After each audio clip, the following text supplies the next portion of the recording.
So, hello everyone. Today I am going to start a very important topic named AMU. Now, what is AMU? It is known as Atomic Mass Unit और इसको कई बार एक short form simple you से भी denote करते हैं जो इतना सही तो नहीं है बट फिर भी कई लोग करते हैं. So AMU is atomic mass unit and U is unified mass. तो देखिए ये होता क्या है. जैसे पीरियोडिक टेबल में बहुत सारे एलिमेंट है, हमारी अर्थ पे बहुत सारे एलिमेंट है, उनके मासेस जो है जनरली सिंपल ऐसे ही लिख दिए जाते हैं. फॉर एग्जाम्पल सोडियम का 23 लिख दिया जाता है, कैल्शियम का 40 लिख दिया जाता है, सिल्वर का 108 लिख दिया जाता है and so on. Actually in सबको अपन ऐसे भी लिखते हैं, आपने देखा होगा 23U या फिर AMU, कैल्शियम 40U या फिर AMU, सिल्वर U या फिर AMU. तो आप खुद सोचिए एक ऐसे आइटम जिनके मासेस कुछ अजीब से होते हैं, इंटू 10⁻25, 26, 27 या ग्राम में इस रेंज के अगर होते हैं तो उसको अपन इजीली इतने होल नंबर्स में कैसे लिख पाते हैं. It is because we have selected a standard after going to that level.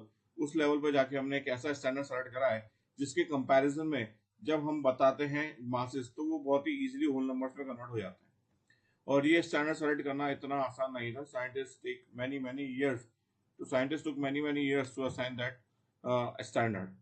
For example जब एटम के मासेस ऐसे होते हैं तो हमें एक ऐसा स्टैंडर्ड चाहिए जिसके जब मैं उसको डिवाइड करूँ इससे अगर कुछ भी हो समथिंग समथिंग समथिंग तो यहाँ पे एक होल नंबर निकल के आए. तो ऐसा करने के लिए साइंटिस्ट काफी साल लग गए. तो उन्होंने सबसे पहले हाइड्रोजन ट्राई किया था. उसके बाद उन्होंने 1/16 ऑफ 8 और 16 ट्राई किया. इन सब के अंदर क्या आ रहा था, ये डेसिमल्स में आ रहा था, 2 पॉइंट समथिंग, 825 पॉइंट समथिंग. अब मुझे तो होल नंबर चाहिए था. तो that gold standard was 1/12 of 6012. 6012 के अंदर न्यूक्लियस में क्या मिलेगा, इलेक्ट्रॉन का मास तो आपको पता है नेग्लिजिबल होता है.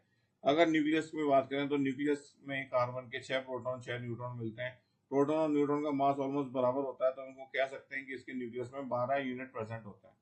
इसका 1/12 निकालो तो it will be known as 1/12 of 6012. तो वो as a gold standard select किया था लोग साइंटिस्ट ने for assigning the atomic masses. इसकी एग्जैक्ट वैल्यू अगर हम बात करें तो 1.67 × 10⁻24 ग्राम आती है. अगर मैं सोडियम की बात करूं तो सोडियम का एटम 23U होता है. It is said that sodium atom is 23 times heavier as compared to U. For calcium it is said that a calcium atom is 40 times heavier as compared to U. तो इस तरह से ये तो relative masses हुए. Relative means it is in comparison to something. अगर इनके actual masses की बात करें तो यू की वैल्यू हमारे पास 1.67 × 10⁻24 ग्राम है. तो सोडियम का एक्चुअल में एटम का मास आएगा 23 into 1.67 into 10⁻24 gram. So this will be the real mass of sodium atom.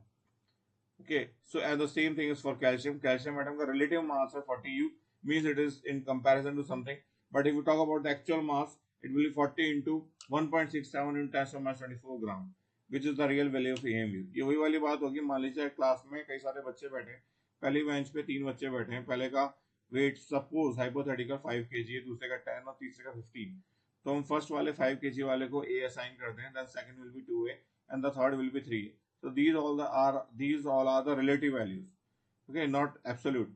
While if we talk about the actual or absolute masses of them, they will be 5 kg, 10 kg and 15 kg. If we talk about the third individual, the actual mass is 15 kg, while it is relative mass is 3A. Okay, so this was the topic for today.